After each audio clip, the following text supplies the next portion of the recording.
Long were the shadows that stretched across Camelot's courtyards on the spring eve, when a young man first slipped into the kitchens of King Arthur's hall.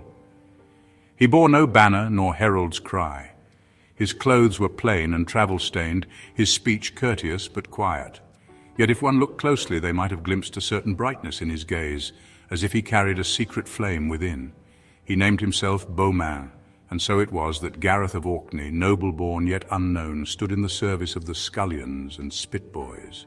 He washed trenches, carried water, kneaded bread, and all the while he listened to the whisper of harp-strings and the ring of distant swords, to the tales of knights whose renown blazed like comets in a twilight sky. In that triad, Gareth himself, the lofty ideal of Arthur's court, and the humble name Beaumains, there formed a quiet harmony.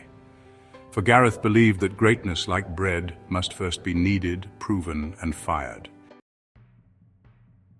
It was at the turning of a season when blossoms adorned the orchard trees outside Camelot's walls that a maiden of proud bearing entered the great hall. Lynette was her name, and her voice, like a silver trumpet, demanded a champion. Her sister Lyonesse lay besieged by the fearsome Red Knight of the Red Lands, and Lynette would have a hero to free her. King Arthur, seated on his throne in all noble simplicity, called for any knight who would answer. Yet as the lords murmured and the knights eyed one another, it was no famous champion who stepped forth. Instead, from among the lower folk emerged Beaumains, the kitchen boy. A hush fell. Lynette's lip curled. This one, this ragged knave who tastes barley broth instead of battle. She did not mask her scorn, and why should she? Did not warriors arise in shining armor, not soiled aprons? Yet Arthur, whose judgment cut through the trappings of birth and wealth, regarded Beaumains with calm intent. "If he wishes it, let him ride," said the king. And thus in that second triad, Gareth's bold offer, Lynette's fierce disdain, and Arthur's quiet faith, the journey began. Gareth felt his heart swell as he claimed a horse and arms. He asked for no favor beyond the chance to prove himself. He was Beaumains to them all still, but a knight in heart who must earn his spurs by deed. They set forth at dawn, Lynette riding proudly ahead, cheeks flushed with vexation that she must lead this nobody to her sister's perilous domain. Gareth followed, helm a bit too large, sword not yet worn to his hand's measure. Yet he held fast to a night's silence when Lynette called him a varlet and kitchen knave. He need not answer her jibes with words. He would let steel and honor shape his response. The road wound through green vales where streams sang under alder trees, and they traveled under shifting skies that promised storms to come. Soon they reached a place where a sturdy bridge spanned a swift river. On the far side, black banners fluttered in a grim display, and there waited the first foe, the Black Knight. He stood clad all in sable armor, silent but for the creak of leather and metal as he raised his lance. It was the first true test, the Black Knight's menacing presence, Gareth's gathering courage, and the victory he yearned to claim. Lynette watched, expecting failure, yet hoping some marvel might spare her journey from folly. They charged. Gareth's lance struck with a thunderous crack that surprised even himself, and though the Black Knight fought fiercely, the unknown challenger proved swift and brave. Sparks flew as swords met, and the river churned below. At last the Black Knight yielded, laying down arms before this unexpected conqueror. When the battle ended, Gareth's heart sang. He had broken the first chain of doubt that bound him. His courage now had form. It could overcome a knight of repute. Lynette observed in silence. She offered no praise, but her tone grew quieter, if only a little. They pressed on. By midday, hills rose around them, and soon they came upon a broad meadow where the grass shone emerald beneath a cloud-darkened sky.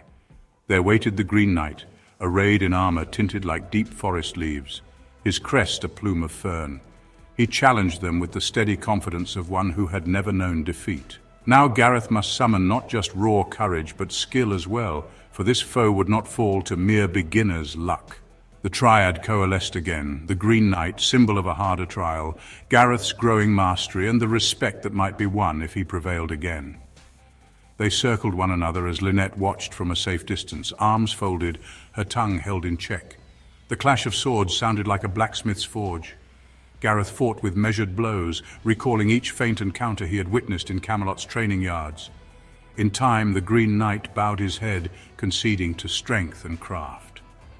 The wind whispered through the grasses as Gareth accepted the knight's surrender. Respect now glimmered like a hidden gem in the eyes of those who witnessed his deeds. Lynette, though still reserved, began to suspect that this Beaumains might indeed be something more. Farther they rode, skirting dark woods and silent pools until they reached a rugged trail where shadows lengthened and birds fell quiet at the approach of strangers. There stood the Blue Knight bearing a shield that shone like a tranquil lake at dusk. This knight guarded a narrow pass, a place where only one might ride abreast. Now the journey itself pressed at Gareth's back. He felt the fatigue of travel and battle, the weight of expectations, the need to push forward toward Lyoness's distant plight. Again, three forces intertwined, the Blue Knight blocking the way, Gareth's continued prowess, and the incremental progress toward the final goal. This duel proved fierce. The Blue Knight fought with cunning and patience, as if testing not merely Gareth's sinew but his spirit's endurance. Blades danced in half-light, and Lynette found herself inching closer, her earlier scorn fading into anxious watchfulness. At length the Blue Knight knelt, acknowledging defeat. Gareth rested on his sword's hilt, chest heaving, yet within him a spark of pride and purpose burned brighter. They were drawing ever closer to the heart of the quest. Lynette dared not insult him now. His steady chain of victories forged a new understanding between them. As the miles slipped beneath their horses' hooves, the tone of their journey changed. Lynette's earlier taunts faltered as she beheld Gareth's steady composure. He spoke gently, mending her wounded confidence with kindness rather than reproach. She had seen him triumph over danger and hostility. Could any kitchen-born knave prove so noble in bearing, so patient in adversity? Three threads now entwined: Lynette's transformation from skeptic to admirer, Gareth's quiet, steadfast virtue, and the lofty knightly ideal he so perfectly embodied. She began to offer him caution rather than insult, counsel rather than condemnation. Sometimes under a twilight sky, they spoke in low voices about courage, mercy, and duty, and Lynette listened more than she spoke. In these moments, it was as if the world paused to witness Gareth's truth emerging slowly but unmistakably into the light. Their journey crested at last when they entered lands stained with fear. Rumor whispered that Lyoness's castle lay besieged upon a hill, its walls draped in sorrow. The Red Knight of the Red Lands was said to be a terror who brooked no mercy and mocked all challengers with cruel laughter. His crimson banners were seen from afar, and peasants fled at the mere mention of his name. Here, all that Gareth had become would be tested to its utmost. The Red Knight's wrath, Gareth's accumulated strength and honor, and Lyoness's desperate need for liberation, these three elements formed the culminating triad of his quest. As Gareth approached the stronghold, he felt the hush of fate settle around him. Lynette looked on, no longer belittling him but praying silently for his victory. Within the keep's courtyard, where braziers smoked and ravens circled, Gareth and the Red Knight faced each other. The Red Knight's armor glimmered like spilled blood, and he hefted a wickedly sharp lance. Without further parley, the fight began, and it was fierce beyond measure. They clashed at dusk, steel screaming against steel, sparks leaping into the twilight. Gareth tasted sweat and dust, felt bruises rise beneath his armor. The Red Knight fought like a cornered beast, eager to crush this upstart whelp who dared challenge him. Yet Gareth recalled each foe he had overcome, each step by which he had risen from unknown scullion to proven warrior. The memory of Arthur's measured gaze filled him with courage. The thought of Lynette's new respect fortified his resolve, and the image of Lyonesse trapped in fear gave purpose to each swing of his sword. In that dance of steel and will, Gareth found the sum of all he strove to be. With a final ringing stroke, Gareth knocked the Red Knight's blade aside and disarmed him. The tyrant fell to his knees, forced to yield. A distant cry rose from the battlements as Lyonesse realized her salvation was at hand. Freed from the Red Knight's cruelty, she emerged into the courtyard, eyes shining with gratitude. Gareth, battered but unbowed, bowed low before her. In that moment, three destinies were fulfilled: the fall of tyranny, the rise of a true knight, and the restoration of Lyoness's peace. They returned at last to Camelot, riding beneath banners that caught the morning sun. Word had spread ahead of them, so that when Gareth, still known as Beaumains to many, entered the hall, he found the court assembled in hushed anticipation. Lynette stood beside him, no longer scoffing but smiling proudly. Lioness's gaze brimmed with warmth, for her saviour had proven both valorous and gentle. Then Gareth knelt before King Arthur, and as he removed his helm, he revealed a truth he had long carried in silence.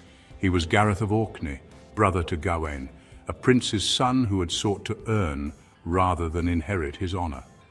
A murmur of astonishment spread through the hall. Some knights exchanged glances, recalling the quiet kitchen lad who had scrubbed pots by lamplight.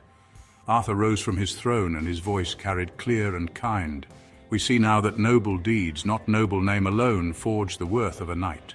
3 elements found their perfect accord: Gareth's unveiled nobility, the king's acknowledgement that crowned his valor, and Lioness's radiant presence at his side. In place of doubt, respect and admiration blossomed. Arthur bestowed upon Gareth a place at the round table, where he would sit beside his brothers in arms, a knight proven by ordeal rather than introduced by pedigree.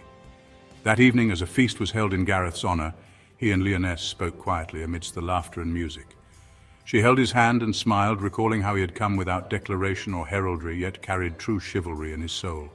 Lynette, sipping wine, acknowledged Gareth's dignity with a nod that spoke volumes more than her earlier taunts.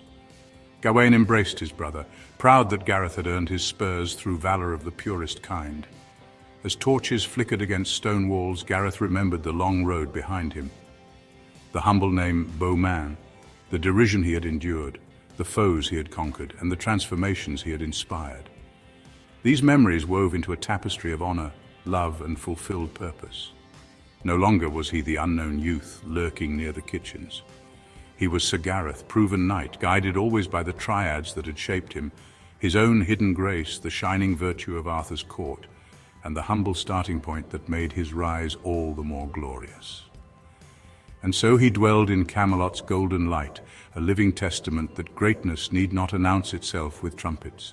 True worth would shine through deeds, revealing itself as steadily as dawn overcoming night.